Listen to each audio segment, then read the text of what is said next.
पण तुम्हाला मोडून टाकल्याशिवाय राहणार नाही। म्हणून मी या यंत्रणेतल्या सगळ्या अधिकाऱ्यांना सांगतोय की दिवस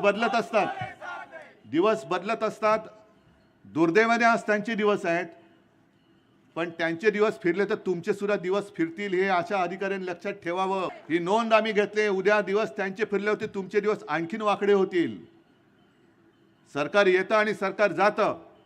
आजपर्यंत देशात अनेक पंतप्रधान झाले, आजपर्यंत महाराष्ट्रामध्ये अनेक मुख्यमंत्री झाले, मी पण होतोच, पण कोणी अमरपट्टा घेऊन येत नाही। कोणीही ना आयुष्याचा अमरपट्टा घेऊन येतं आणि कोणीही सत्तेचा अमरपट्टा घेऊन येत नाही, अजिबात येत नाही। सत्ता येते, सत्ता जाते, पण त्यावेळेला जर का मी कुत्रा शब्द वापरत नाही, कुत्रा मला आवडता प्राणी आणि इमानदार असतो, पण लांडग्यासारखी कोणाची जर का तुम्ही लाचारी करणार असाल तर सत्ता बदलल्यानंतर तुमची लांडगीगिरी काय आहे, कोल्हेगिरी काय आहे, ही आम्हाला सरळ कशी करावी लागेल ती आम्ही केल्याशिवाय राहणार नाही।